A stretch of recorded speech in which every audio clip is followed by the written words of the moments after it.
នារីនៅជប៉ុនហ៊ានចាយលុយ$1000ដើម្បីជួលសង្សារ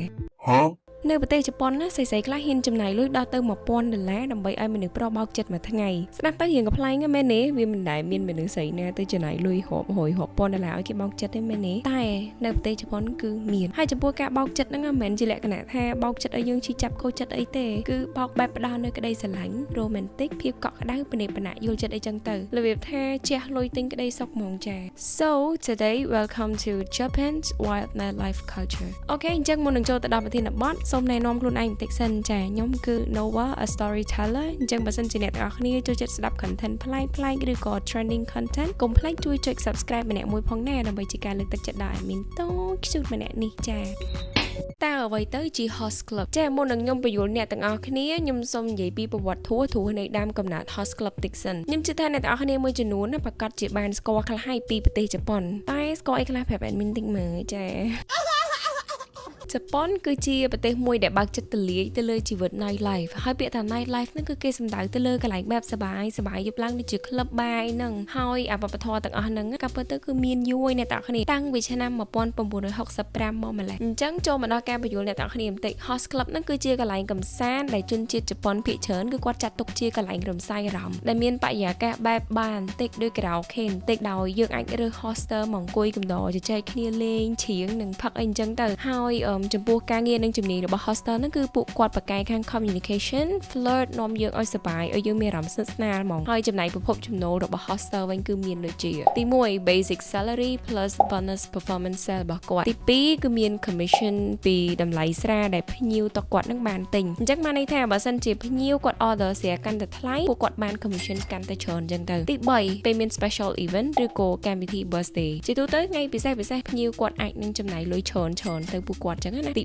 4គឺ additional income ដូចជា tip ឬក៏កាដូមានតម្លៃផ្សេងឬក៏អ្នក sponsor ប្រចាំខែអញ្ចឹងទៅចាសូមបញ្ជាក់អ្នកនរគ្នាបន្តិច host club កាលមុនណាគឺមានតែមនុស្សស្រីទេតែចាប់តាំងពីឆ្នាំ1965មកក៏ចាប់ផ្ដើមមាន male host club ដំបូងគេមួយដែលមានឈ្មោះថា Night Tokyo នៅក្នុងទីក្រុង Tokyo នឹងឯងអ្នកនរគ្នាហើយកន្លែងហ្នឹងគឺគ្រាន់តែជា dance hall ដែលមាន host ផុសគាត់រួម entertain ស្រីៗតែប៉ុណ្្នឹងឯងក្រោយមកក្នុងឆ្នាំ1971ហ្នឹងបន្ទាប់ពីម្ចាស់ club Night Tokyo Dance Hall ហ្នឹងទៅបើក club មួយទៀតនៅ Kabukicho បន្ទាប់មកក៏ចាប់ផ្ដើមមានម្ចាស់ host club ផ្សេងទៀតមកបើកជាហូហែដែលធ្វើឲ្យ Kabukicho ក្លាយជាកន្លែងដែលពេញនិយមដែលសម្បូរទៅដោយ male host club សម្បូរទៅដោយប្រុសៗក្មេងៗសង្ហាចាំទទួលភ្ញៀវស្រីៗដែលត្រូវការដៃគូកំដរបែប soft drink ជជែកគ្នាលេងកំដរអារម្មណ៍ភ្ញៀវស្រីៗអីចឹងទៅចាមិនម៉ែចាធ្វើ content ហ្នឹងហើយមួយខែក្រោយ admin check in នៅ Kabukicho គឺថាមិនបាច់ឆ្ងល់ទេចាចំណូលដែលមិនគួរឲ្យជឿរបស់ male host នៅជប៉ុនសម្រាប់ male host នៅជប៉ុនជាពិសេសអ្នកដែលគាត់ធ្វើការនៅ club បែបលំដាប់ high នៅប្លុក Kabukicho គាត់អាចរកចំណូលបានច្រើនគួរសមដែរ depend ទៅលើ skill និងប្រជាប្រិយភាពរបស់គាត់សម្រាប់ hoster ធម្មតាជាទូទៅចំណូលប្រចាំខែរបស់គាត់នឹងគឺខ្ទង់ 30,000 យួនដល់ទៅ 1,000,000 យួនស្មើនឹង $1,920 ដល់ទៅ $6,400 ចំនួន average នេះគឺគេគិតបូកជាមួយនឹងប្រាក់ខែគោល commission និង bonus ផ្សេងៗដែលអាចបានពីចំនួនដែលផឹកជាមួយភ្ញៀវអញ្ចឹងទៅចំពោះចំណូល top host ដែលជោគជ័យនិងល្បីល្បាញនៅក្នុងវិស័យហ្នឹងគាត់អាចរកចំណូលបានពី10លានយួនដល់ទៅ30លានយួនស្មើនឹង $64,000 ដល់ទៅ $37,000 ក្នុងមួយខែចាញាក់សាច់ចាអញ្ចឹងបានន័យថាស្រីៗនៅជប៉ុនចេះលុយសាហាវណាមិនមែនលុំទេស្ដេច male host ប្រចាំប្រទេសជប៉ុនមកអ្នកទាំងអស់គ្នាអញ្ចឹងយើងមកស្គាល់ធัวពី hoster ដែលល្បីនិងជោគជ័យជាងគេនៅក្នុងវិស័យមួយហ្នឹងនៅប្រទេសជប៉ុនបុរសម្នាក់នេះមានឈ្មោះថា Rolando ដែលអង់គ្លេសហៅថា Roland អាយុ32ឆ្នាំជាតារានិករ Leo គាត់អាចរកចំណូលបានពីអាជីព host របស់គាត់ហ្នឹងដល់ទៅ42 million យួនអ្នកទាំងអស់គ្នាគិតជាលុយដុល្លារគឺស្មើនឹង $37,000 ក្នុងមួយខែស្រាប់អត់ច្រឡំទេចាគឺ $37,000 ក្នុងមួយខែចាដោយគាត់ចាប់ផ្ដើមដំបូងហ្នឹងពីអាយុ18ឆ្នាំមកអ្នកនរគ្នាចុះដល់អាយុ21គាត់ក៏ក្លាយទៅជានាយកតំណាងឲ្យ host club របស់គាត់ដែលមានឈ្មោះថា Platina ហើយគាត់ក៏បានធ្វើឲ្យ club មួយហ្នឹងល្បីនិងនាំមកគេនៅ Kabukicho ទីក្រុង Tokyo នឹងតែម្ដងមិនតែប៉ុណ្្នឹងគាត់អាចក្លាយទៅជាមនុស្សជោគជ័យដល់ម្លឹងនេះណាចាក្រៅពីអាជីព host ហ្នឹងគឺគាត់មានឈ្មោះជាតារា model មានក្រុមហ៊ុនផ្ទាល់ខ្លួនដែលមានឈ្មោះថា Roland Group លើពីនេះគាត់ជាអ្នកផ្សព្វផ្សាយមួយដ៏ល្បីល្បាញហើយត្រូវបានគេអញ្ជើញចូលកម្មវិធី show តាមបណ្ដាទូរទស្សន៍ជាច្រើនផងដែរហើយបើនិយាយពីភាពមានបានរបស់គាត់ជីវិត lifestyle គឺថា luxury life តែម្ដងគ្រាន់តែតម្លៃផ្ទះអ្នកទាំងអស់គ្នា$10 លានសម័យមើលអ្នកទាំងអស់គ្នាខ្ញុំហ៊ាននិយាយថាលុយរបស់គាត់ហ្នឹងដេកចាយមកជីវិតចិញ្ចឹមអូនៗ10-20នាក់ក៏អត់អស់ដែរចាជប៉ុនគឺជាប្រទេសដំបូងគេដែលយកក្តីស្រឡាញ់ធ្វើអាជីវកម្មរកលុយ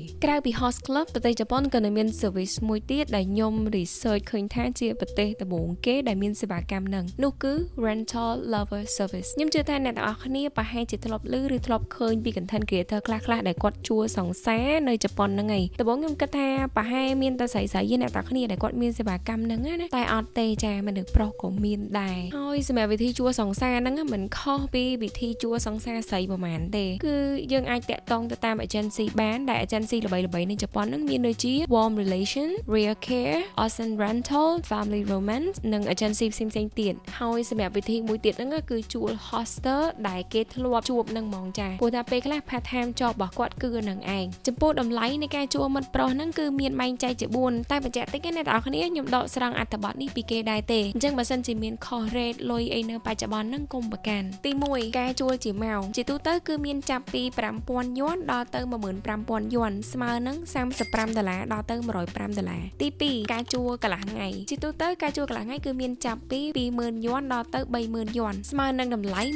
$140ដល់ទៅ$210ទី3ការជួលមួយថ្ងៃពេញជាទូទៅគឺមានចាប់ពី$40,000ដល់ទៅ$80,000ស្មើនឹង$280ដល់ទៅ$560ទី4ចំពោះការជួលបែបឆ្លងអាត្រាឬក៏យូរជាងនឹងទៀតជាទូទៅគឺមានចាប់ពី